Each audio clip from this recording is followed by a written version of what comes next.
What's going on, hobby family? We are back again. It is another day. It is another sports card video. Hope everyone is having a fantastic long weekend. We are going to talk about why I think that Fanatics will not buy a grading company. I'm going against the grain. I know everyone is telling you that Fanatics that's the next stop is a grading company. I'm going to tell you why I do not think that is going to be the case. But first, we're going to start with the COMC Top 5, what is selling on COMC. Before we get started, don't forget to take advantage of the one place on the internet where you can get 10% off of SlabMags. UV protection so the surface and the autographs don't fade. You spent big money on the card, you might have spent big money on grading. What happens? Your wife, your husband, your girlfriend, they're fumbling around in your slabs, they crack it, you got to send an expensive card back to the grading company. Do you want to do that? Because I surely do not. SlabMags, 10% off down below. All right, COMC has sent me the data from the last week of sales, and we're looking at volume of sales, not dollar amount of sales, and we're taking into account the COMC.com website, the stuff that sells on eBay via auction COMC, and then also the port sales. So it's just taking all the data, throwing it into a bucket, and out spits what we've got here today. We will start with baseball. No surprises at number one. Number two, it stays the same with the Angels, the Angel duo, Shohei Ohtani, number one, and Mike Trout. Man, these guys are just on fire in the baseball world. Can these Angels win anything? Man, that would be really cool, actually, to have Shohei Ohtani, Mike Trout, the biggest names in baseball currently among the two anyway, and a good Angels team that could actually go into the postseason and do something. That would be really amazing. Number three, we've got Ronald Acuna Jr., Number four, Aaron Judge. Have we forgotten about Aaron Judge? And number five, Pete Alonso. So COMC also sent me some extra data. Shohei Ohtani led all sellers on the platform, 75% more than even Michael Jordan, who was a distant number two. And Jordan is typically always number one by a long shot. Pete Alonso, number five on the MLB list, having an amazing season, leading the major leagues in home runs with 19 homers. Nickname is the Polar Bear. Interesting. COMC always sending me some good talking points. All right, for basketball, not including Michael Jordan, who's always number one in basketball. Number one, LeBron James stays at number one on the platform. Number two, we've got the Denver Nuggets superstars. We've got the Joker, Nikola Jokic, at number two. Number three, Jamal Murray. These two, are they going to win in the finals? Are they going to do this thing? Number four, we've got Jimmy Butler, Jimmy Buckets. What's going on down there in Miami? I saw, was it C. Blez that had a bet on the game last night or something? And I didn't watch the game, but apparently the Heat lost at the last second. Celtics down 3-0, now pushing a game seven. My buddy Flippin' Steve is a Celtics fan. I surely hope that he will be tuned in for game seven. I know that I will be, and I've been lame on the basketball playoffs, but I will be watching that game seven. That's going to be exciting.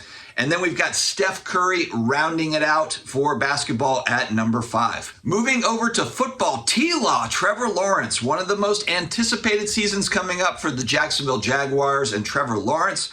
And his hobby stuff is on fire. Will he be able to meet those expectations as the season approaches? We've got training camp coming up, guys. We're rounding into June, and then all of a sudden it's July. We got training camp and preseason. I am fired up. I'm a season ticket holder for the New Orleans Saints, so I'm ready to get going. I know I'm going to the Bucs game October 1st. I got to pick one more.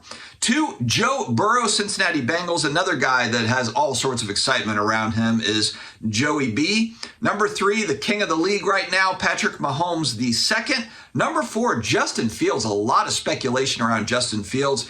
I can kind of understand this just in the sense that NFC North is kind of open. You know, there's not really a dominant team. Can the Bears put some things together and maybe win the division this year? That's what some people are specking on. And then number five, the forgotten guy, Justin Herbert. His cards got really overheated. I haven't been paying attention to his market. We'll probably do a video coming up here in the next few weeks as we get closer to football season to take a look at some of these prospect type guys like a Josh Allen and Herbert, see where prices are. Does it make sense to buy in now, wait, whatever? So we'll look at that down the road a little bit. We will round it out with hockey. Number one, and again, I got some notes here from COMC, Matthew Takachuk. Sorry, guys, I'm not a hockey person. From what I understand, the Florida Panthers and Matthew are making a run in the playoffs, and that has propelled him to number one on the hockey list. Number two, a mainstay, Connor McDavid. The same with number three, Alex Ovechkin. Four, Cindy Crosby. Five, Cole Caulfield, selling like crazy. Upper Deck has an agreement with COMC with their e-pack stuff, so you will see a lot of hockey on COMC. So if you're looking for hockey cards, or you've been collecting hockey cards but looking for a platform where, hey, where can I find some cool, like maybe some of the more scarce stuff, check out COMC.com. Again, COMC has that agreement with Upper Deck to do the e-pack stuff, so it just shifts, open up the e-pack, shifts right over to the COMC platform. All right, over the last 12, 18 months, Fanatics taking the sports card collectibles hobby by storm. Just absolutely just blitzkrieg coming through, buying up different pieces. They own the licenses coming up here in the next couple of years. Why I think that's where it ends for them. I don't think that they buy a grading company, and I'll explain why. Sure about that? You sure about that? That's why?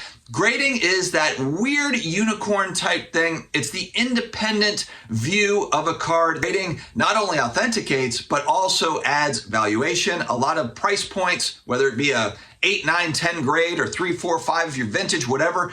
Price points attached to each of those, and it just gets really, really muddy with the manufacturer and the marketplace also being involved on the grading side. It's not to say that it's impossible, but here is a big reason why I don't think it's going to happen. I've heard Michael Rubin speak about grading in the past, and he has a deep respect for the PSA brand. I've heard him and some of his allies, some of those people at Fanatics, talk about it.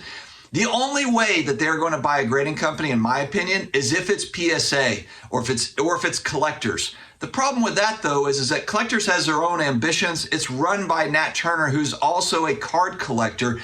To me, I look at it, and I could be completely wrong on this. I know that it's Nat and then a bunch of other investors in the group, but this to me seems to be Nat's kind of purpose. If you think about him, what he really enjoys, his hobbies, it's cards, it's card collecting. He made a lot of his money in the medical field, other places, technology, but I have to believe that he wasn't nearly as passionate about that stuff as he is about this.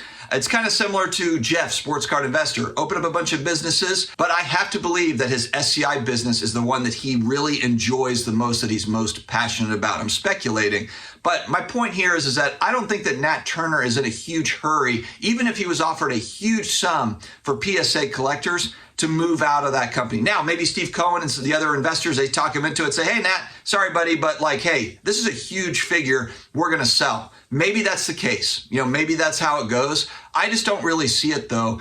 And Fanatics really is more in the business of buying distressed assets of solid brands. Look at Topps. Topps is a great example of an amazing brand name, awesome brand, and just kind of floundering a little bit.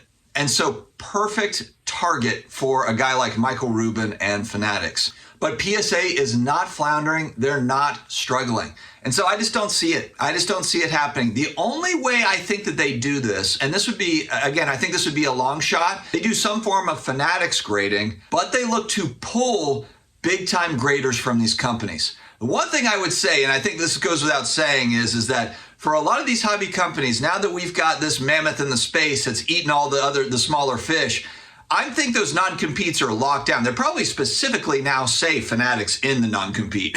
All these other hobby companies, I assume, have probably revamped that non-compete for their employees, and for good reason. But we've seen these Panini employees that have moved over, to come over to Fanatics. I think that these graders, man, these long-time graders, make sure that these folks are paid and they're paid well and they're happy. That's what I would say. Because if you look at starting a new grading company, really, the slab, the cool logo, the company behind it, that's all great. But really what people care about is, do you have the expertise to grade these cards? Do your people have the expertise to grade these cards? And even CSG, who moved in the space, done a nice job. They took 2 of the top graders from Beckett, and they still are having issues kind of growing that business. So it's not to say, even if you pull top graders, that you're going to be able to all of a sudden magically be able to build the business out. So again, it goes back to, if you're Michael Rubin and you want to win and you want to dominate a certain vertical, how are you going to do that? To me, it just feels like it would be buy PSA or bust. And right now, I just don't see that happening. It just doesn't really make a whole lot of sense. But I'm just reading between the lines, following what they've already done and kind of how they've operated. I just don't really see it in the near future. Maybe years down the road that changes, but we'll have to see, I suppose. And frankly, they bought off enough recently to where I think they probably need to spend the next few years just tightening it all up, tightening the screws a little bit, making sure everything else is humming along before taking on such a huge responsibility if they ever were to, which I think, again, is a terrible idea of buying a grading company and also operating that. That can be the one that just stays over here. I understand full integration and all that, but third-party grading is a different animal than these other pieces of the puzzle. All right, guys, let me know your thoughts in the comments below. Stay healthy, stay awesome, and don't forget to get 10% off your SlabMags in the pinned comment below. Talk to you later.